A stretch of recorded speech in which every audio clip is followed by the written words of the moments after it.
Now, do you want to invest passively in real estate syndications, but maybe you're worried about the risk or how to mitigate the risk, especially in this kind of environment? You may be concerned about picking the right market or the right property, but what's most important is the operator with whom you are investing. Okay, because so in this video, we're diving into why choosing the right operator can make or break investment. And not only that, but what makes the right operator? And maybe what questions should you ask? This and more in this video, so stay tuned. Hey, my name is Michael Blank, and I help people become financial free with real estate.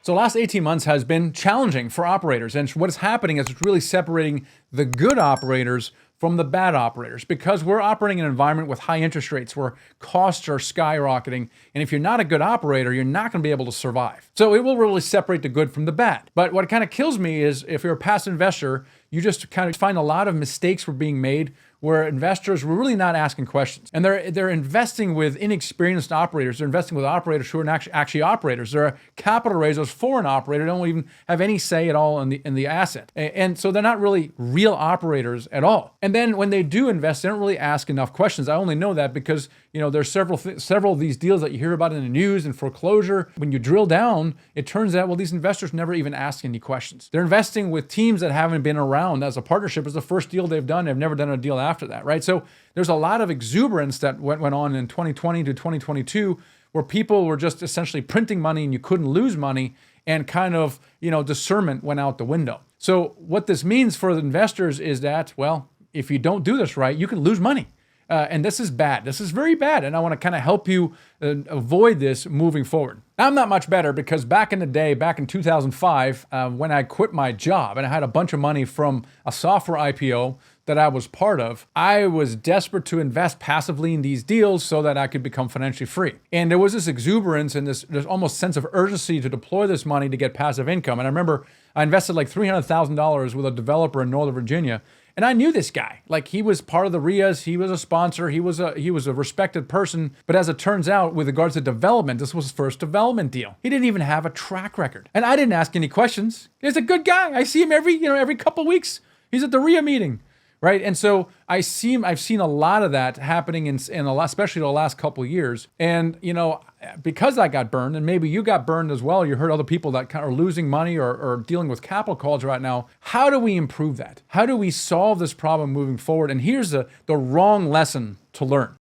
What if you were just one decision away from buying your first apartment building? Now, what I'm about to tell you is not a quick fix or get rich quick scheme, okay? It's a mentorship program designed to guide you through your first apartment building deal and beyond to 1,000 units. Because you get to work directly with one of our highly experienced mentors who have already replaced their income with apartment. They're going to walk you through the entire process from where you are right now to owning your first deal and becoming financial free. We call it a deal maker blueprint. Our average student actually gets their first deal done in under 6 months. The average deal size is $4 million. Now, the reason for this is because of our Dealmaker Blueprint, because of the mentors that you're going to get to work with, and because of the network that you're going to be connected in. Now, this isn't for everybody, but if you really want to change your life and you're willing to do the necessary work, then we'd love to work with you. Just click the link below to see if mentoring is right for you.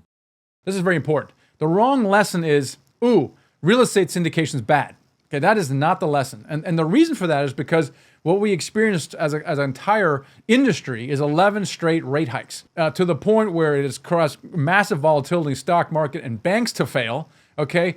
Major problems in the commercial real estate and the office sector. And of course, it will affect some multifamily operators that have used variable rate mortgages, okay? So that is not the lesson. The lesson is, well, what is the lesson? And so the reason we like multifamily syndications is because they build wealth, they appreciate, they generate cash flow, okay, and also they minimize taxes. And that makes them unique. And actually, in that way, arguably much better than stock. So are they fundamentally broken? And the answer is no, they're not fundamentally broken. Demand for multifamily and affordable housing has never been stronger, but we are affected by a financial crisis. Okay, so fair enough. It is what it is. And maybe you got burned. You know someone's got burned. You're dealing with it right now. But what does that mean moving forward? And so what I'm telling you is there's going to be buying opportunity. We're already seeing that. The stress that's happening, there are poor operators who cannot deal with high interest rate environments, who can't deal with expiring rate caps. There's no capital, okay? Investors don't want to fund the capital call, and they're selling these things, okay? They're selling them below loan balances and that's going to require short sales or loan modifications. We're seeing that right now. Now, how can you take advantage of that? How can we buy an asset that's essentially 50% of the value from 18 months ago?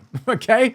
Do you smell an opportunity here? Yes, there is an opportunity here, but maybe you're burned and you're maybe a little afraid. So the solution to this problem is to invest in true operators. What do I mean by true operators? These are people who actually operate themselves, and they operate them. For example, here's what I mean. True operators means that there are a lot of capital raisers out there who simply raise, what they do is they raise capital and they partner with the operator who actually manages the asset. So the true operator is the one who actually has a team, an operations team, an asset management team. Maybe they even have their own construction team like we do. I mean, we have our own construction team. We have in-house financial analysts and we have in-house asset managers who work with the property managers. So we consider ourselves a true operator. We actually control our operations. Also, look for teams that have track record together. And a lot of times in this joint venture environment, you kind of form a team out of convenience, and that's the first time that team has ever done business together, right? And they've never done it again. So look for teams that have done business as a team. And also look at the performance of their portfolio right now. Like literally ask them, how are you doing with that? And what you really want to see is you want to see that the occupancy is 90% and above. How are they doing with that? How are they dealing with this very difficult and challenging environment right now? And you will quickly see how the true operators are separated from the weak ones, right? How are they communicating with their investors right now, right? Because if an operator says they're doing great, they're probably lying to you. How are they doing great in an environment where costs are sky high, interest rates are sky high? They're not going to be doing great. They might not be doing badly necessarily, but they're not doing great. So how are you doing? How honest are they? And how do they communicate with their investors? Ask them all these questions. Speaking of questions, make sure you ask questions. You don't have to be a multifamily expert to invest in multifamily passively. Okay, that's not what I'm asking for. But I do want you to ask questions and then pay attention to the answers. And you're common sense. You're sophisticated people. Okay, do the answers make any sense to you? Do they even have questions that make sense? What we're finding is a lot of these operators, especially the capital raisers, don't know what the heck they're doing. And because they're not in the operations, they don't really know how to answer those questions. Okay, that's a red flag. Maybe you should talk to somebody else. Here's the thing about that. There is buying opportunity. And my counsel to you is take advantage of it. And that means talk to the operators right now, build relationships with them right now, because it goes both ways. Not only do you want to get to know the operator, but we want to get to know our investors as well. Now, we think we're the good ones, okay? We're dealing with challenges like everybody else. We think we're the good ones, and we'd love to have a conversation with you. So if you're interested in finding out more about these alternative investments, we'd love to have a call with you. Just go to nighthawkequity.com and just join our investment club, schedule a call. It's a no obligation call. We want to get to know you and maybe share some upcoming opportunities that we have with you as well. So don't sit this one out, okay? Warren Buffett invests when in high quality assets that are temporarily undervalued. That's exactly where we're in right now, right? He invests when everybody else is sitting on their thumbs because there's, quote, blood in the streets. Okay, when that happens, you got to ask yourself, where's the opportunity? You as a discerning investor should be asking the question, where's that opportunity? And in this year, it's going to be in multifamily. So make sure you align yourself to a good operator. Hopefully you find that useful and you don't sit this one out, but you actually get involved. Catch you next time.